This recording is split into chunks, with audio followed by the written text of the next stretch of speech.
hari ini kita bisa bersama-sama memuji dan menyembah Tuhan. Mari saat ini kita mau masuk dalam hadirat Tuhan, sebab hanya di dalam hadirat Tuhan kita mengalami kasih Tuhan. Kasih di dunia ini terbatas Bapak Ibu, tetapi kasih Tuhan itu kekal sampai selama-lamanya. Mari kita satukan hati kita berdoa. Biarlah saat ini kami masuk ke dalam hadirat-Mu Tuhan. Kami rindu Tuhan, Engkau mengizinkan kami memandang wajah-Mu saat ini Tuhan, dan menikmati kasih dan anugerah-Mu dalam hidup kami. Biarlah ketika kami memuji dan menyembah-Mu, hadirat Tuhan nyata di rumah kami masing-masing. Kuasa Tuhan bekerja di dalam setiap hati, memulihkan hati kami, menyembuhkan setiap sakit kami, memberikan kekuatan yang baru kepada setiap orang yang letih lesu. Mari biarlah kasih-Mu boleh melawat kami, menjamah kami, mengubahkan kami pagi hari ini. Biarlah ketika kami menyembah-Mu Tuhan, kuasa-Mu bekerja di tempat kami menyembah-Mu saat ini Tuhan. Terima kasih Tuhan Yesus. Kami menyembah-Mu, kami menyembah-Mu Tuhan.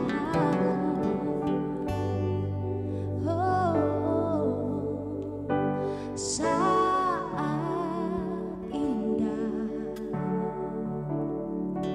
ku berhadapan denganmu, memandang wajahmu, Yesus kekasih jiwaku. Mari bawa kami mendekat kepadamu Tuhan pagi hari ini.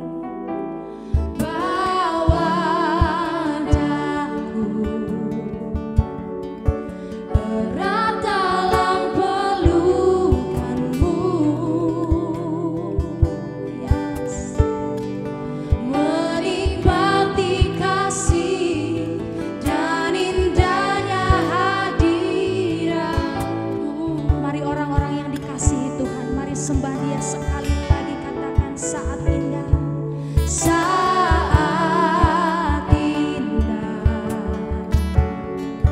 ku berhadapan denganmu, memandang wajahmu Tuhan, memandang wajahmu, Yesus kekasih jiwa. Mari bawa kami erat dalam pelukanmu, oh.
syukur bagimu,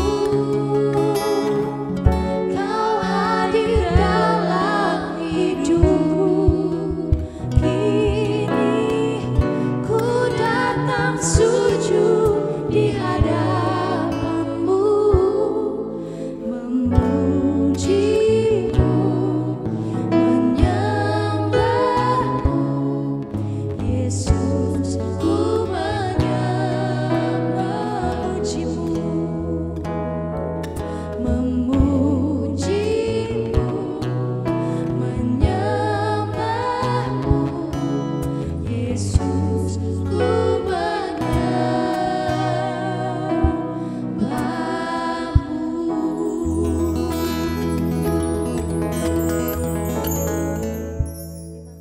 Salam, selamat pagi Bapak Ibu Saudara yang terkasih di dalam Tuhan Yesus.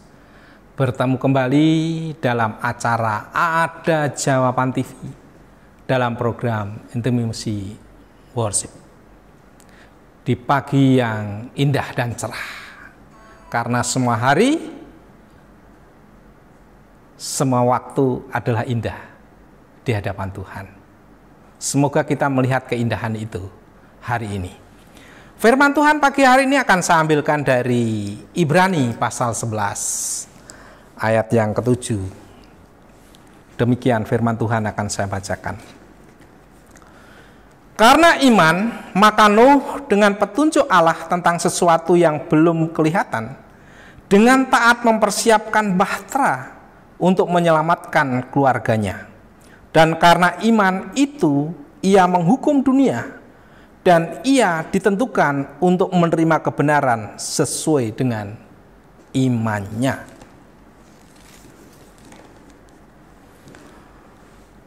Bapak, Ibu, dan Saudara yang terkasih di dalam Yesus Kristus, bahwa Allah yang kita sembah di dalam Yesus Kristus adalah Allah yang berdaulat atas segala sesuatu, atas segala ciptaannya, bahkan atas manusia, siapapun dia. Allah yang kita sembah adalah Allah yang berdaulat. Dan di zaman Nuh yang terjadi mencerminkan tentang kedaulatan Allah atas seluruh ciptaannya.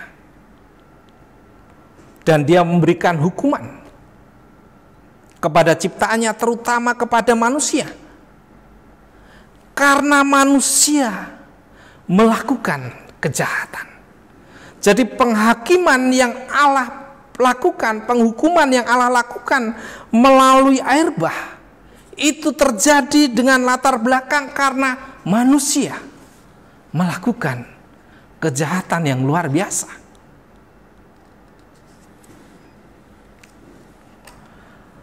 Masa Nuh memperlihatkan degradasi atau kemerosotan moral, iman, dan pengenalan akan Allah.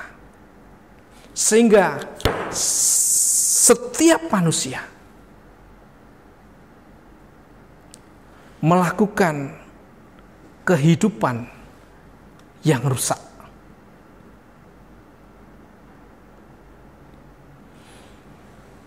Kemerosotan iman, moral, dan pengenalan Allah ini berkaitan dengan kecenderungan manusia, di mana manusia cenderung dalam hatinya untuk melakukan apa yang jahat di mata Tuhan. Kecenderungan untuk melakukan yang jahat itu, kalau kita baca di Kejadian air bah, disebabkan karena berbagai kejahatan yang muncul di bumi. Jadi Allah menghukum dan menghakimi orang berdosa itu tidak serta-merta. Tetapi ketika kejahatan itu sudah bertumbuh dan menjadi sempurna, itu sangat mengerikan di hadapan Tuhan. Terjadi pembunuhan, terjadi kejahatan, terjadi kecemaran, terjadi poligami, dan di situ digarisbawahi bahwa ketika seorang mengambil siapapun perempuan yang disukai, itu termasuk suatu kejahatan menurut konteks yang kita baca hari ini. Jadi dosa itu, saudara, menuntut penghakiman. Dan itu memungkinkan Tuhan melakukan penghakiman. karena dialah yang benar. Dialah yang layak dipuji. Dialah yang layak melakukan penghakiman dan penghukuman atas kejahatan manusia. Tapi di balik penghukuman dan penghakiman selalu muncul kasih karunia Tuhan. Dan itu yang diterima oleh keluarganya Nuh. Pada waktu Tuhan akan menghabisi seluruh dunia dengan air bah, rencana itu disampaikan kepada Nuh dan keluarganya, dan Nuh taat melakukan itu.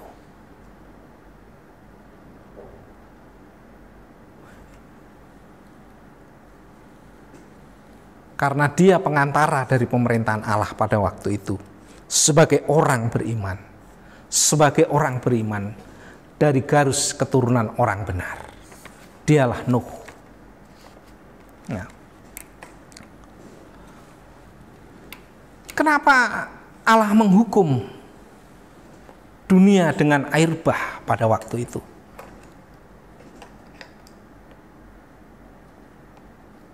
Dalam Kejadian 6 ayat 3 dikatakan, "Berfirmanlah Tuhan, Rohku tidak akan selama-lamanya tinggal di dalam manusia, karena manusia itu adalah daging, tetapi umurnya akan 120 tahun saja." Jadi kalau kita lihat dalam sejarah manusia, umur manusia itu mencapai hampir 1000 tahun, hampir 1 milenium. Tapi karena kecenderungan hati manusia yang jahat ini, Tuhan merubahnya hanya 120 tahun. Dalam Kejadian 6 ayat 5 dikatakan, ketika dilihat oleh Tuhan bahwa kejahatan manusia besar di bumi, dan bahwa segala kecenderungan hatinya selalu membuahkan kejahatan semata-mata. Jadi kejahatan semakin memuncak, kekerasan semakin memuncak, kejahatan merajalela. Itu mengerikan. Orang tidak lagi menghargai institusi keluarga, pernikahannya.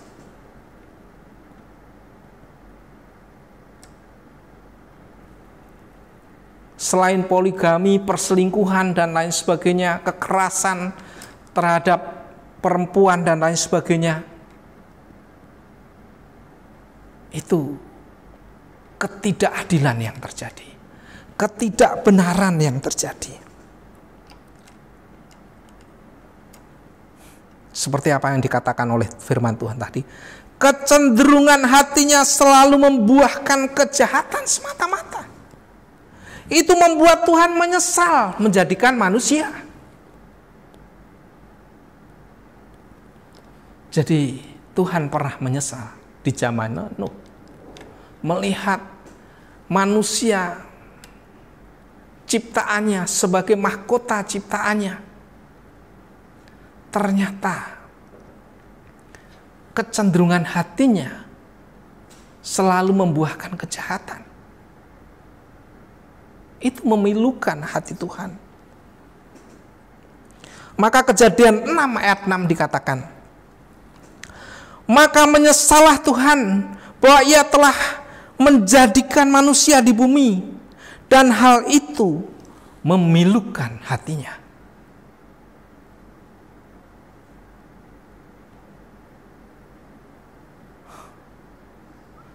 Kalau Tuhan pernah menyesal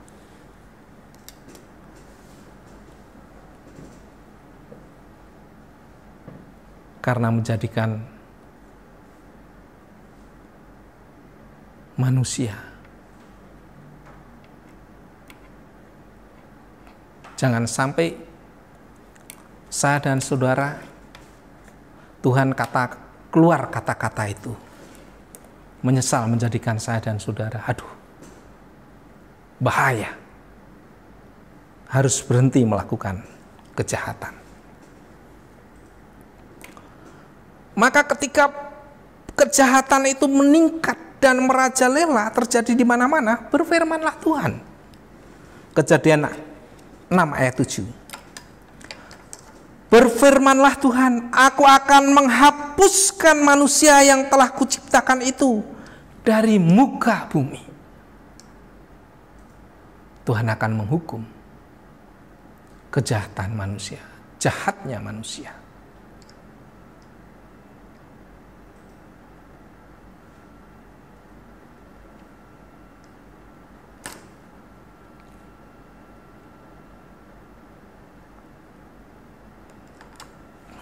Kenapa? Kejadian 6 ayat 13 dikatakan, Allah menilik bumi itu dan sangatlah rusak benar, sebab semua manusia menjalankan hidup yang rusak di bumi. Wah, kalau setiap manusia sudah melakukan hidup yang rusak, mengerikan, berarti tidak ada orang benar selain Nuh dan keluarganya.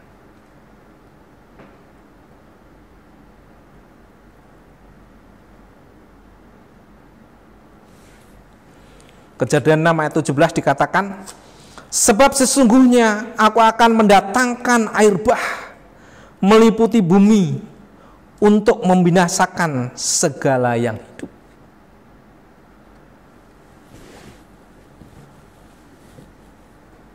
Air bah dimulai dengan hujan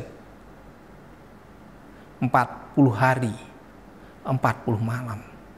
Tetapi seluruh mata air dari samudra raya, dari manapun, memenuhi bumi pada waktu itu. Dan kalau kita baca ayat selanjutnya, dahsyatnya air bah itu sangat mengerikan. Bahkan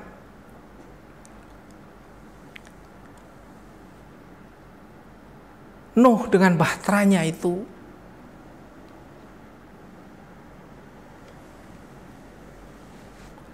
(150 hari ada di atas air. Berarti air bah itu berlangsung sangat lama. Hujannya memang 40 hari 40 malam. Tetapi air itu meliputi seluruh bumi. Dan gunung-gunung di seluruh ujung bumi pun ditenggelamkan oleh air bah. Jadi tidak ada puncak gunung yang terlihat.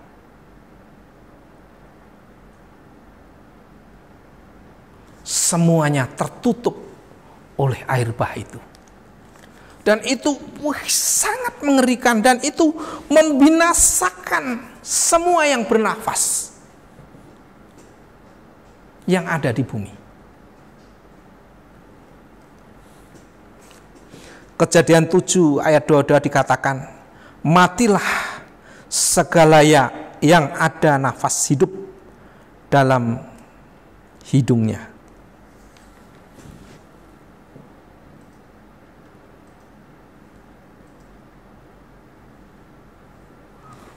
Jadi air bah itu dimulai saat Nuh berumur 600 tahun kira-kira. Pada hari ke-17 bulan 2 tahun 600 umurnya Nuh.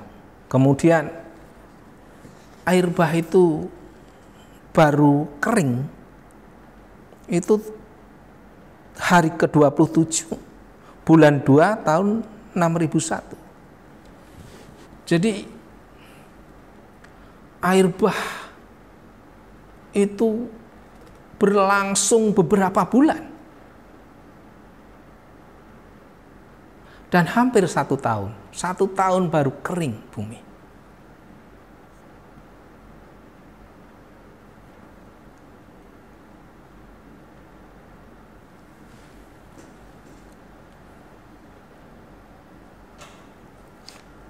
Bapak, Ibu, dan saudara yang dikasihi oleh Tuhan,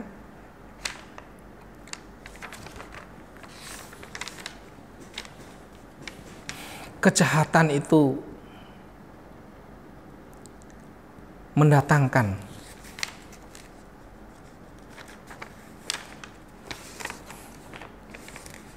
penghakiman, penghukuman. Dosa itu menuntut penghakiman, penghukuman.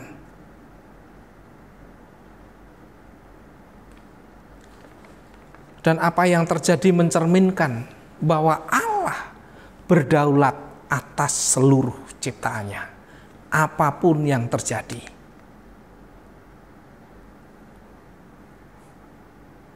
Tidak hanya manusia, tetapi seluruh yang bernafas pada waktu itu, dari hidung, binatang-binatang, apapun itu, semuanya binasa. Itu mencerminkan kekuatan, kekuasaan Tuhan yang tiada taranya. Dan hukuman itu mencerminkan bahwa Allah berdaulat, berkuasa atas hidup manusia. Siapapun dia, apapun dia, di waktu apapun dia. Tapi dari peristiwa air bah, kita melihat bahwa kejahatan manusialah yang mendatangkan hukuman itu, yang mendatangkan penghakiman itu.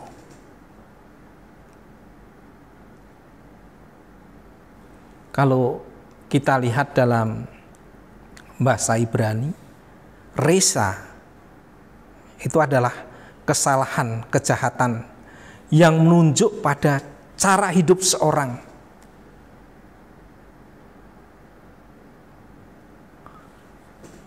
yang tak bertuhan, gitu ya. Jadi mencerminkan kehidupan yang di luar Tuhan. Cara hidup yang tidak benar, cara hidup yang berlawanan dengan etika agama, etika moral, dan iman.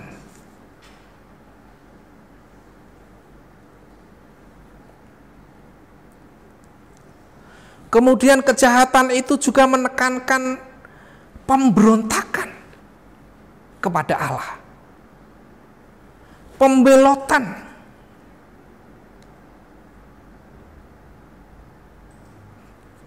tidak bersedia melakukan rencana dan kehendak Allah dalam kehidupan manusia. Tetapi juga kejahatan itu pelanggaran terhadap sesamanya, artinya berlaku tidak adil, tidak menghargai apapun itu, termasuk pernikahan dan lain sebagainya. Makanya pada waktu itu terjadi poligami. Artinya seorang bisa mengambil beberapa perempuan, siapapun yang dia sukai, dan itu merupakan sebuah kejahatan. Jadi tidak menghargai kudusnya perjanjian, kudusnya pernikahan.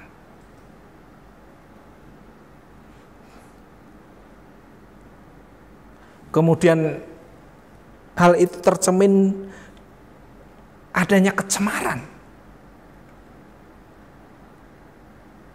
adanya kejahatan, adanya kekerasan, dan pelanggaran terhadap sesama dan dosa terhadap Tuhan.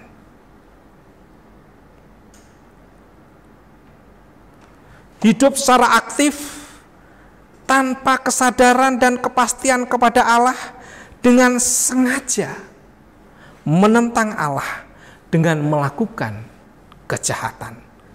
Tindak pembunuhan, kekerasan terhadap sesama, ketidakadilan, tidak ada kasih, dan lain sebagainya, mengerikan.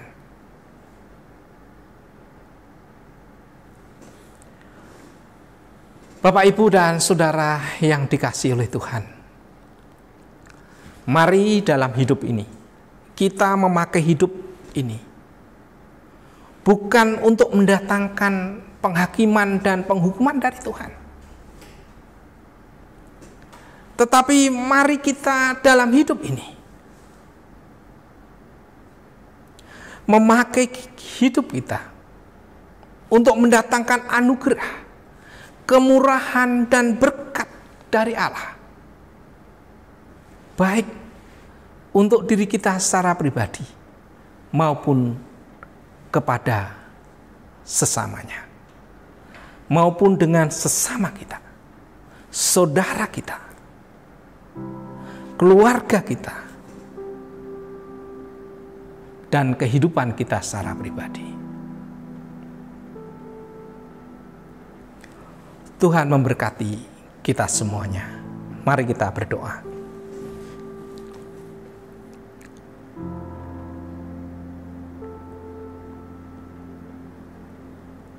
Bapa di dalam Tuhan Yesus Kristus,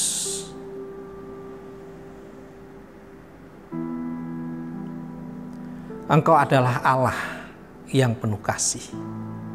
Ketika terjadi penghukuman dan penghakiman terhadap dosa dan kejahatan manusia, selalu ada kasih karunia dan anugerah yang tersedia. Seperti Nuh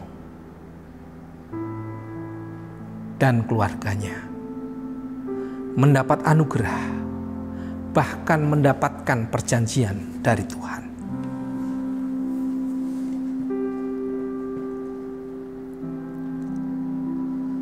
Kami bersyukur kepada Tuhan kalau Tuhan memakai hidup kami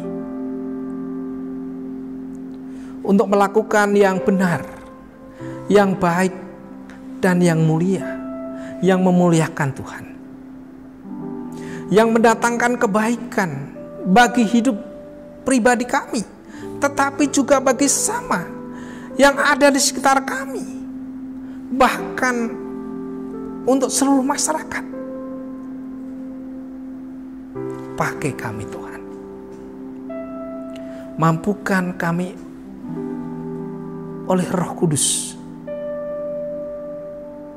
untuk menghasilkan buah-buah Roh Kudus, sehingga hati kami, kecenderungan hati kami selalu membuahkan hal yang baik, selalu membuahkan hal yang benar, selalu mengucap syukur, selalu memuliakan nama Tuhan. Pakai Tuhan hidup kami, agar hidup kami dipenuhi oleh kasih karunia-Mu, hidup kami dipenuhi oleh anugerah-Mu, hidup kami dipenuhi oleh kebaikan-Mu.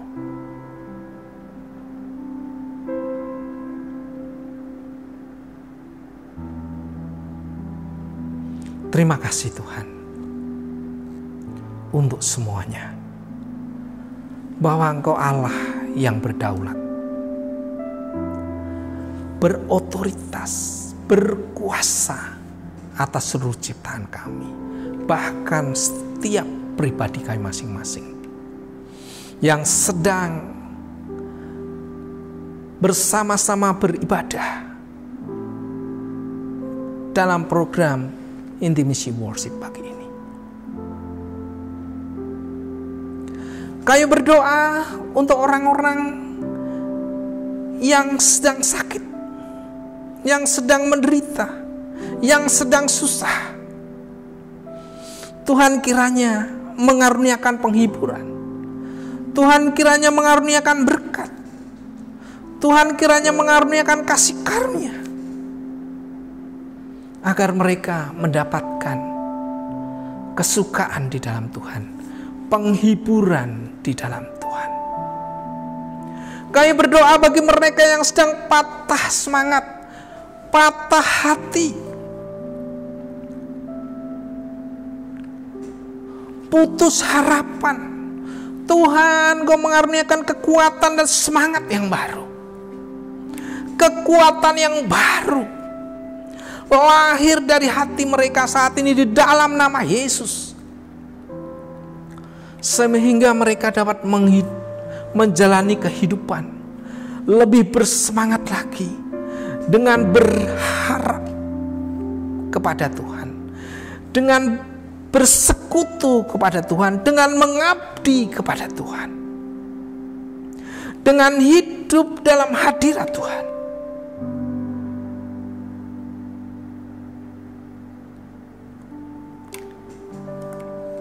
Kami berdoa untuk setiap orang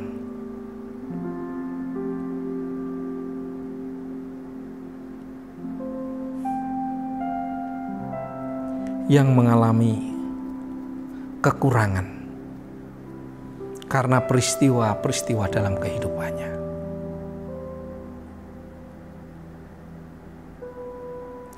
Tuhan menolong dan memberkati mereka, sehingga berkat dan penghiburan itu datang kepada setiap orang yang berseru kepada Tuhan. Tuhan berikan kelegaan kepada mereka.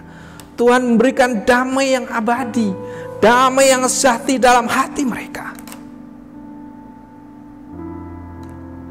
Jangan biarkan Tuhan setiap anak-anak-Mu, setiap hamba-hamba-Mu dalam kesendirian mereka. Tetaplah penyertaan-Mu dan anugerah-Mu beserta dengan setiap orang yang berseru kepadamu. Di dalam nama Tuhan Yesus kami sudah berdoa. Amin. Selamat pagi, tetap semangat hari ini. Tuhan memberkati kita semuanya. Amin.